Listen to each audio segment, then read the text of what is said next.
اعوذ باللہ من الشیطان الرجیم بسم اللہ الرحمن الرحیم۔ آج ہم جس تفسیر کے بارے میں جانیں گے وہ سورہ دہر ہے۔ اس سورت کا نام سورہ انسان بھی ہے۔ جمہور کے نزدیک یہ سورت مدینہ ہے اور بعض نے اسے مکیہ کہا ہے۔ اس میں 2 رکوع اور 31 آیتیں ہیں۔ جمعہ ہے بے شک آدمی پر ایک وقت رہ گزرا کہ کہیں اس کا نام بھی نہ تھا۔ بے شک ہم نے آدمی کو پیدا کیا مٹی سے کہ اسے جانچے تو اسے سنتا دیکھتا کر دیا۔ بے شک ہم نے اسے راہ بتائی یا حق مانتا یا ناشکری کرتا، اور بے شک ہم نے کافروں کے لیے تیار کر رکھی ہیں زنجیریں اور طوق اور بھڑکتی آگ۔ بے شک نیک لوگ پیئیں گے اس جام میں سے جس کی ملونی یعنی آمیزش کافور ہے۔ وہ کافور کیا؟ ایک چشمہ ہے جس میں سے اللہ کے نہایت خاص بندے پیئیں گے۔ اپنے محلوں میں جہاں چاہے بہا کر لے جائیں گے۔ اپنی منتیں پوری کرتے ہیں اور اس دن سے ڈرتے ہیں جس کی برائی پھیلی ہوئی ہے، اور کھانا کھلاتے ہیں اس کی محبت میں مسکین اور یتیم اور اسیر یعنی قیدی کو۔ ان سے کہتے ہیں کہ ہم تمہیں خاص اللہ کے لیے کھانا دیتے ہیں، تم سے کوئی بدلہ یا شکر گزاری نہیں مانگتے۔ بے شک ہمیں اپنے رب سے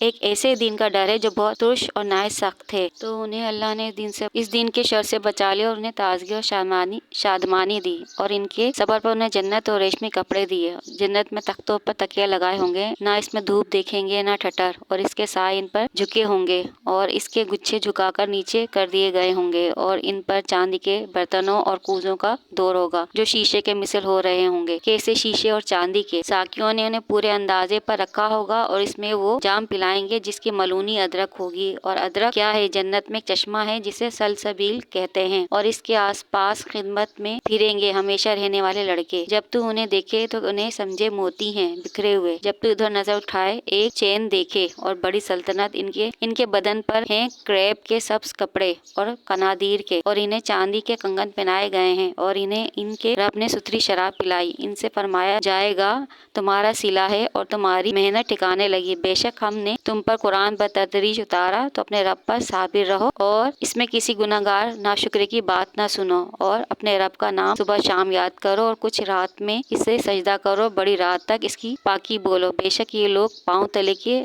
تلے کی عزیز رکھتے ہیں اور اپنے پیچھے ایک بھاری دن کو چھوڑ بیٹھے ہیں۔ ہم نے انہیں پیدا کیا اور ان کے جوڑ بند مضبوط کیے، ہم جب چاہیں ان جیسے اور بدل دیں۔ اور بے شک یہ نصیحت ہے، تو چاہے اپنے رب کی طرف راہ لے، اور تم کیا چاہو مگر یہ کہ اللہ چاہے۔ بے شک وہ علم اور حکمت والا ہے، اپنی رحمت میں لیتا ہے جسے چاہے، اور ظالموں کے لیے اس نے دردناک عذاب تیار کر رکھا ہے۔ تفسیر میں ہے اس میں حضرت آدم علیہ السلام کی تخلیق کا ذکر ہے کہ جب حضرت آدم علیہ السلام کا خمیر مٹی سے بنایا گیا اور اسے 40 سال تک ایسا ہی رہنے دیا، یعنی جس میں روح نہیں ڈالی گئی تھی، کیونکہ اس میں روح نہیں ڈالی گئی تھی تو اس کا کہیں ذکر نہ تھا۔ اس کی تفسیر یہ ہے کہ انسان سے جنس بھی مراد ہے، یعنی انسان کا حمل میں رہنے کا زمانہ بھی مراد ہے۔ شان نزول یہ آیت حضرت علی مرتضیٰ رضی اللہ تعالیٰ عنہ اور حضرت بی بی فاطمہ رضی اللہ تعالیٰ عنہ اور ان کی کنیز بی بی فضہ کے حق میں نازل ہوئی تھی۔ جب امام حسن اور امام حسین رضی اللہ تعالیٰ عنہ بیمار ہوئے تو ان تینوں حضرات نے روزوں کی نظر مانی، اس پر اللہ تعالیٰ نے انہیں صحت عطا فرمائی۔ جب نظر کا وقت آیا تو ان تینوں صاحبوں نے روزے رکھے۔ حضرت علی رضی اللہ تعالیٰ عنہ ایک یہودی سے 3 سا، یہ ایک سا پیمانہ ہے جس کا نام سا ہے، جو لے کر آئے۔ حضرت بی بی فاطمہ نے ایک سا تینوں دن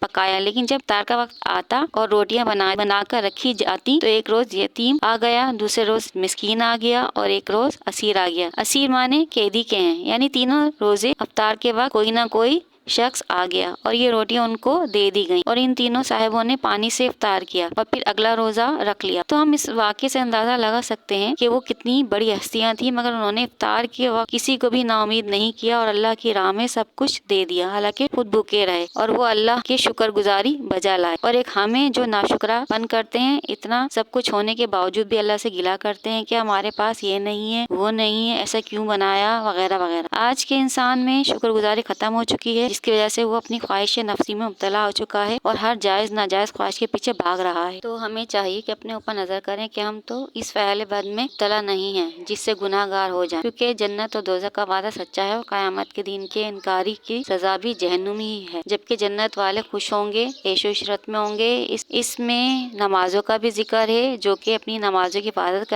کرتے ہیں وہ جنتی لوگ ہیں۔ 5 نمازوں کا ذکر ہے کہ فجر، ظہر، عصر، مغرب، عشاء پڑھنے والے اللہ کے نزدیک برگزیدہ بندے ہیں، اور روز و شب میں اللہ کی تعریف بیان کرتے ہیں تو اللہ نے ان کا ٹھکانہ جنت بنا دیا ہے، جہاں فرشتے بھی ان کی اجازت کے بغیر ان کے پاس حاضر نہیں ہو سکتے۔ یہ کتنی بڑی کامیابی ہے۔ تو ہمیں آپ کو چاہیے کہ اپنی غلطیوں کو سدھاریں آپس میں پیار بانٹیں اور ظالموں میں شمار نہ ہو، یہی اصل بڑی کامیابی ہے۔